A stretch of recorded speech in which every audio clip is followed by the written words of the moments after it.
Thank you very much, Mr. President. Ladies and gentlemen, good evening. Assalamu alaikum. Lovely to see you all here tonight. We are having a very entertaining night, are we not, with some very interesting things being said from the other side of the house tonight. Let me begin by saying, as a Muslim, as a representative of Islam, I would consider myself an ambassador for Islam, a believer in Islam, a follower of Islam and its Prophet. So, in that capacity, let me begin by apologizing to Anne-Marie for the Bali bombings. I apologize for the role of my religion and me and my people, for the killing of Theo van Gogh, for 7/7. Yes, that was all of us. That was Islam, that was Muslims, that was the Quran. I mean, astonishing claims to make in the very first speech tonight, on a day like today, where the Conservative Prime Minister of the United Kingdom is having to come out and point out that these kind of views are anathema. And I believe you're trying to stand for the Labour Party to become an MP in Brighton. If you do, and you make these comments, I'm guessing you'll have the whip withdrawn from you, but then again, UKIP's on the rise, they'll take you, the BNP, they might have something to say about your views. This is what Mehdi Hassan always does. By the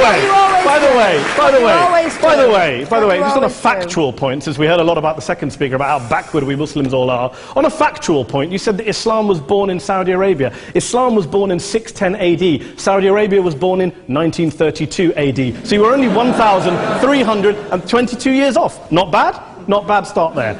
Talking of maths, by the way, a man named Al-Khawarizmi was one of the greatest mathematicians of all time, a Muslim, worked in the golden age of Islam. He's the guy who came up with not just algebra, but algorithms. Without algorithms, you wouldn't have laptops. Without laptops, Daniel Johnson tonight wouldn't have been able to print out his speech in which he came to berate us Muslims for holding back the advance and intellectual achievements of the West, which all happened without any contribution from anyone else other than the Judeo-Christian people of Europe. In fact, Daniel David Levering, the author of the Pulitzer Prize-winning historian and author of The Golden Crucible, points out that there would be no Renaissance, there would be no Reformation in Europe without the role played by Ibn Sina and Ibn Rushd and some of the great Muslim theologians, philosophers, scientists in bringing Greek texts to Europe. As for this being our university, I will leave that to the imagination as to who is our and who is there. I studied here too. An astonishing set of speeches so far making this case tonight. A mixture of just cherry-picked quotes, facts and figures, self-serving, selective, a farrago of distortions, misrepresentations, misinterpretations, misquotations.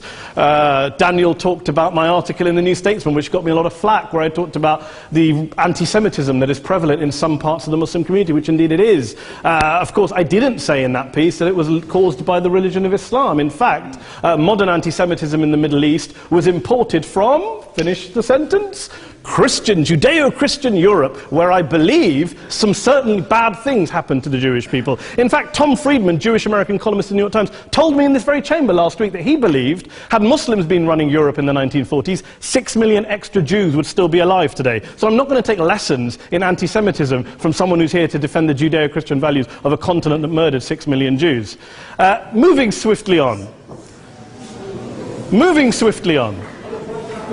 Yes. Absolutely. Well, I'm about to make that point. No, I'm about to make that point. You're right. I agree with you. I agree with you 110%. That is my point. I don't think Europe is evil or bad. I'm a very proud European. I don't want to judge Europe on that basis, but if we're going to play this gutter game where we pull out the Bali bombing and we pull out examples of anti-Semitism in the Islamic community, then of course I'm going to come back and say, well, hold on. I mean, look, let's be very clear. Daniel here was a last-minute replacement for Douglas Murray, who had to pull out. And Douglas and I have a well-documented differences, but to be fair to Douglas, as to be fair to Anne-Marie and to Peter, atheists. Atheists see all religions as evil, violent, threatening. What the problem I have with Daniel's speech is that Daniel comes here to mount this robust defense of Christianity, forgetting that his fellow Christians, people who said they were acting in the name of Jesus, gave us the Crusades, the Spanish Inquisition, the anti-Jewish pogroms, European colonialism in Africa and Asia, the Lord's Resistance Army in Uganda, not to mention countless arson and bomb attacks on abortion clinics in the United States of America to this very day. I would like a little bit of humility from Daniel first before he begins lecturing other communities and other faiths on violence, terror and intolerance. But, no thank you. Some water. But I would say this, to address the gentleman's very valid point here, I'm not going to play that game. I don't actually believe that Christianity is a religion of violence and hate because of what the LRA does in Uganda or what Crusaders did to Jews and Muslims in Jerusalem when they took back the city in the 12th or 13th or whatever century it was. I believe that Christianity, like Islam, like pretty much every mainstream religion, is based on love and compassion and faith. I do follow a religion in which 113 out of the 114 chapters of the Quran begins by introducing the God of Islam as a God of mercy and compassion. I would not have it any other way. I don't follow a religion which introduces my God to me as a God of war, as some kind of Greek God of wrath, as a God of hate and injustice. Not at all. As Adam pointed out, you go through the Quran and you see the mercy and the love and the justice. And yes, you have verses that refer to warfare and violence. Of course it does. This is not a motion about pacifism. I'm not here to argue that Islam is a pacifistic faith. It is not. Islam allows military action, violence in certain limited contexts. And yes, a minority of Muslims do take it out of that context. But is it religious? Well, we talked about Woolwich. Daniel and Anne-Marie have suggested that it's definitely religion that's behind all of this. Well, actually,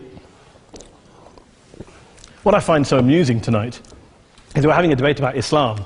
And the opposition tonight have come forward. We have a graduate in law, a graduate in modern history, a graduate in chemistry. And, you know, I admire all of their intellects and their abilities, but we don't have anyone who's actually an expert on Islam, a scholar of Islam, a historian of Islam, a speaker of Arabic, even a terrorism expert or a security expert or a pollster, let alone to talk about what Muslims believe or think. Instead, we have people coming here, putting forward these views, putting forward these sweeping opinions. Listen to Professor Robert Pape of the University of Chicago, one of America's leading terrorism experts, who, unlike our esteemed opposition tonight, studied every single case of suicide terrorism between 1980 and 2005, 315 cases in total. And he concluded, and I quote, "There is little connection between suicide terrorism and Islamic fundamentalism or any of the world's religions. Rather, what nearly all suicide terrorist attacks have in common is a specific secular and strategic goal to compel modern democracies to withdraw military forces from territory that the terrorists consider to be their homeland." And the irony is, when we talk about terrorism, the irony is that the opposition and the Muslim terrorists, the Al-Qaeda types, actually have one thing in common. Because they both believe that Islam is a warlike, violent religion. They both agree on that. They have everything in common. Osama bin Laden would be nodding along to everything he's heard tonight from the opposition side. He agrees with them. The problem is that mainstream Muslims don't. The majority of Muslims around the world don't. In fact, a gentleman here started quoting all sorts of polls. Gallup carried out the biggest poll of Muslims around the world, of 50,000 Muslims in 35 countries. 93% of Muslims rejected 9/11 and suicide attacks. And of the 7% who didn't, they all, when polled and focus grouped, cited political reasons for their support for violence, not religious reasons. And as for Islamic scholars and what they say, well, Daniel talks about our University of Oxford. We'll go down to Oxford Centre for Islamic Studies, get hold of a man named Sheikh Afifi al-Akiti, who is a massively well-credentialed and well-respected Islamic scholar, who has studied across the world, who in the days after 7/7 published a fatwa denouncing terrorism in the name of Islam, calling for the protection of all non-combatants at all times, and describing suicide bombings as an innovation with no basis in Islamic law. Go and listen to Sheikh Tahir al-Qadri, one of Pakistan's most famous Islamic scholars, who published a 600-page fatwa condemning the killing of all innocents and all suicide bombings unconditionally without any ifs or buts.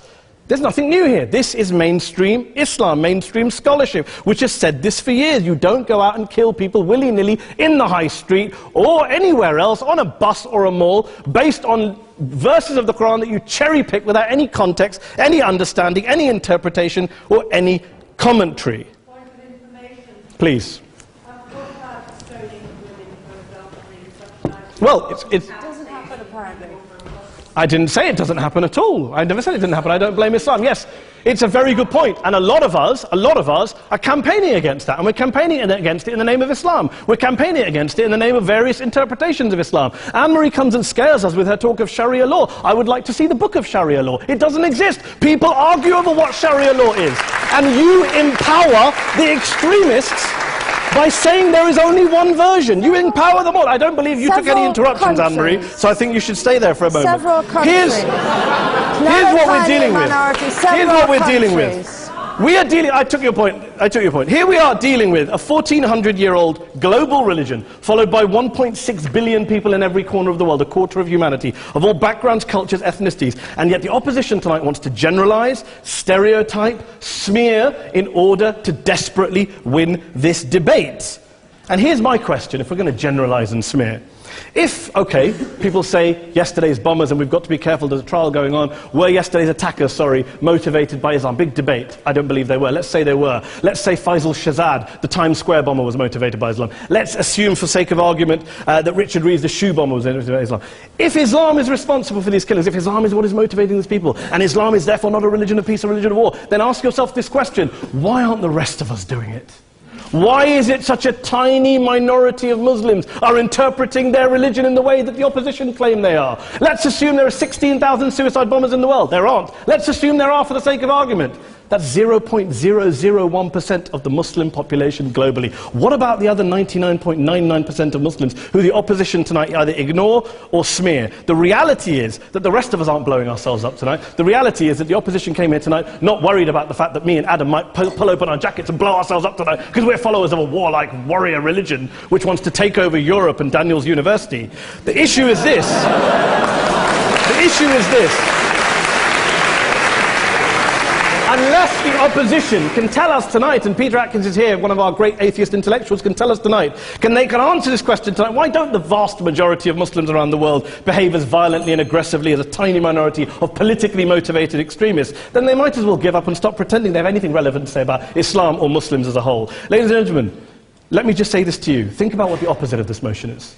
If you vote no tonight, think about what you're saying the opposite of this motion is. That Islam isn't a religion of peace, it's a religion of war, of violence, of terror, of aggression. That the people who follow Islam, me, my wife, my retired parents, my 6-year-old child, that 1.8 million of your fellow British residents and citizens, that 1.6 billion people across the world, your fellow human beings, are all followers, promoters, believers in a religion of violence. Do you really think that? Do you really believe that to be the case? They say that in the Oxford Union, the most famous debate was in 1933, when Adolf Hitler looked out for the result of the King and Country motion, where they voted against fighting for king and country, and Hitler was listening out for the result. Well, tonight, 80 years on, there are two groups of people around the world who I would argue are waiting for the result of tonight's vote. There are the millions of peaceful, non-violent, law-abiding Muslims both in the UK, Europe, Asia, Africa and beyond, who see Islam as the source of their identity, as a source of spiritual fulfillment, of hope, of solace.